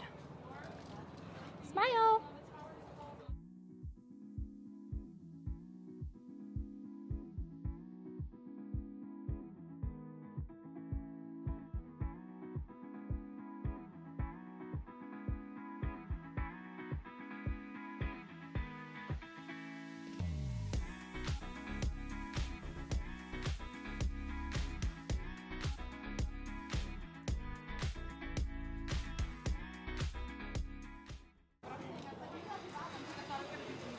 Oh, she was talking about this one, so I don't know if you can see, but the bridge has a middle missing from it, and you have to use your arm strength to get you through in these little rings. So definitely not up our alley, but that's okay. We all have different strengths. I have none. Just kidding. She's doing great.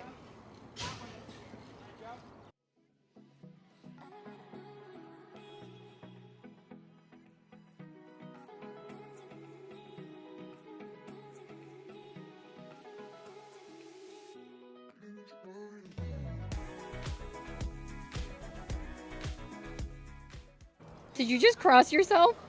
Did you just cross yourself? Oh, you're okay. This one's green, so I think that means easiest. Green, blue, black.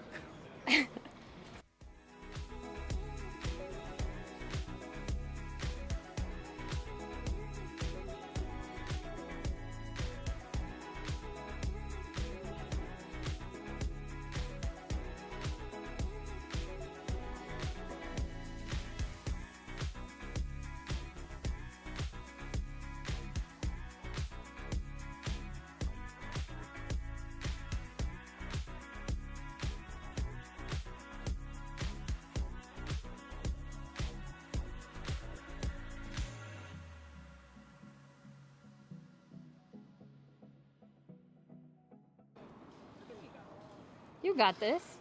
You got this.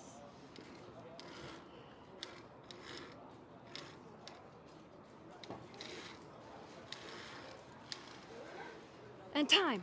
Just kidding. What was that like? I think I'm scared of heights. If I'm being so honest with you. Way to learn that? Yeah. I'm having fun though. Like I think it's one of those things like It's a mind game. I don't know if you guys heard it. You probably didn't because I didn't have the mic turned in. It's a mind game. You're going to be fine. You feel like after you do it, you're like, oh, like that was so easy. But like Mentally, it's hard. It's very hard, but a lot of fun, rewarding. I just did that little whoop whoop. And I'm here, thriving. You ended on a good note. I pull a lot of my... You want to do another one? I don't think I'm going to do the falling one. Do you want to do that by yourself? I think I would, honestly. Okay, perfect. Well, Bridget's going to free fall for us. We'll see if I'm allowed. We'll check. Oh, yes, we will check. Sorry, let me just grab this and put this over. Perfect. Are we leaving this way? I think so, yeah. Let's head back. Fun times.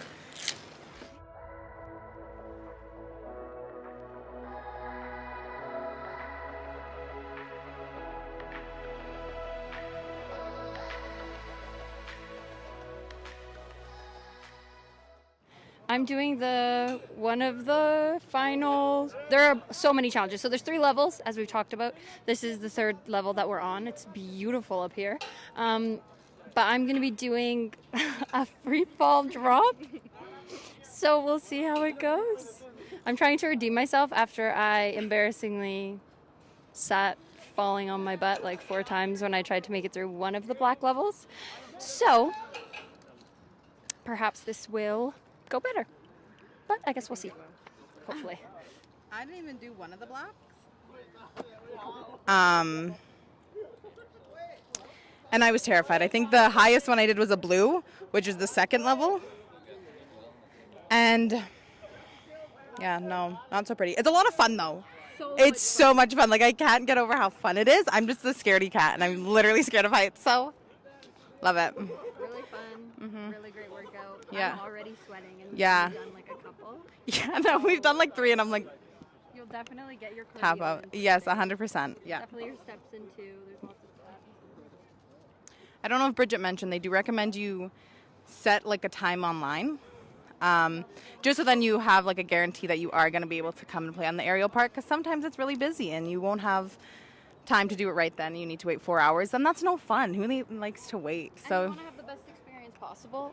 You want to have the best experience possible, and coming prepared will ensure that you have the best experience possible, because it's a lot of fun. Everyone here is so nice, so helpful, and they want you to have the best experience possible. So just book your time online, you know?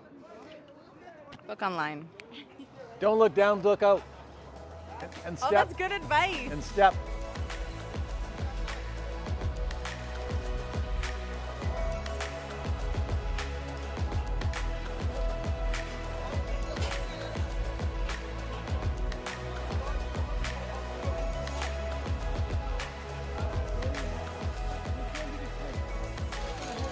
There you go.